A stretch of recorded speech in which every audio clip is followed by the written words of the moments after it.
மாணவ செல்வங்களுக்கு இனிய மாலை வணக்கங்கள். விடியல் பயிற்சி மையம் மற்றும் திருவள்ளுவர் தமிழ் அறக்கட்டளை சார்பாக தினந்தோறும் உங்களுக்கு இலக்கண வகுப்புகள் நடைபெறும். நேற்றைய வகுப்பில் பார்த்தோம்னா இலக்கணத்தின் சிறப்புகளை பார்த்தோம் இல்லையா? இன்று தமிழ் இலக்கணம் எத்தனை வகைப்படும், அவையாவை மற்றும் தமிழ் எழுத்துக்கள் மொத்தம் எத்தனை, அதனுடைய பிரிவுகள் நாம் இப்ப பார்க்க இருக்கிறோம். சரியா மாணவர்களே, வகுப்புக்கு செல்லலாம். சரியா? தமிழ் இலக்கணம் எத்தனை வகைப்படும், அவை யாவை? தமிழ் இலக்கணம் எத்தனை வகைப்படும், அவை யாவை? தமிழ் இலக்கணம் 5 வகைப்படும். தமிழ் இலக்கணம் 5 வகைப்படும். அவை எழுத்து, சொல், பொருள், யாப்பு, அணி என்று 5 வகையான இலக்கணங்கள் தமிழில் உள்ளன. மீண்டும் ஒரு முறை பார்க்கிறோம். தமிழ் இலக்கணம் 5 வகைப்படும். அவை எழுத்து, சொல், பொருள், யாப்பு, அணி என்று நம்ம பார்க்கிறோம். இது அடிப்படை இலக்கணம் தான். இந்த இலக்கணம் ஏற்கனவே உங்களுக்கு தெரிஞ்சிருக்கும்.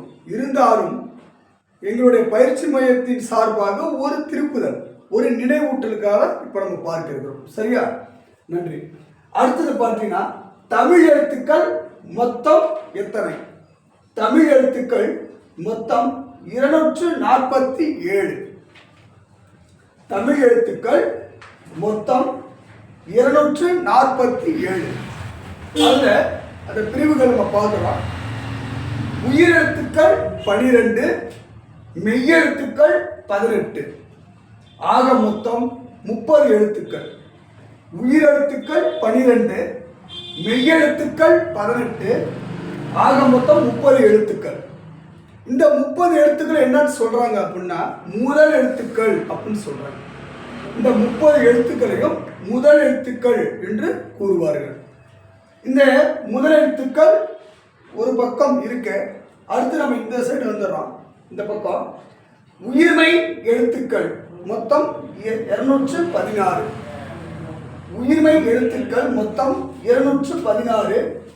அதில் உயிர்மை குறி எழுத்துக்கள் 90, உயிர்மை நெடு எழுத்துக்கள் 126.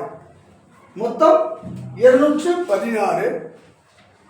அதில் பார்த்தீங்கன்னா இந்த 216ஓடு சேர்த்து முதல் எழுத்துக்கள் 30 சேர்க்கும் பொழுது 246 எழுத்துக்கள் வந்து விடுகிறது. அதாவது உயிர்மை குறி 90, உயிர்மை நெடு 126, மொத்தம் 216. முதல் எழுத்துக்கள் 30. முதல் எழுத்துக்கள் என்ன தெரியுங்களா? உயிர் எழுத்துக்கள் 12, மெய் எழுத்துக்கள் 18. இந்த 30 எழுத்துக்களும் இங்க வந்துருது. அப்ப 216 ஒரு 30 246. 1000 எழுத்து 1, மொத்தம் 247 தமிழ் எழுத்துக்கள் உள்ளன என்பதனை இந்த வகுப்பின் மூலம் தெரிவித்துக் கொள்கிறோம். இது ஒரு அடிப்படை இலக்கணம் தாங்க. இது அனைவருக்குமே தெரிந்ததுதான். இருந்தாலும் எங்கள் பயிற்சி மையம் சார்பாக ஒரு நினைவூட்டல் நாங்கள் பண்ணியிருக்கோம். ஏன்னா முறையாக நம்ம இலக்கணம் தினமும் பார்க்க இருக்கிறோம். இன்றைய இலக்கண பகுதி இது மட்டும்தான். இதில் ஏதோ தங்களுக்கு ஐயம் இருப்பின் அல்லது உங்களுடைய கருத்தை நீங்கள் தெரிவிக்கலாம். அதற்கு முறையான பதில் வழங்கப்படும் என்று கூறி வாய்ப்புக்கு நன்றி கூறி விடைபெறுகிறேன். வணக்கம்.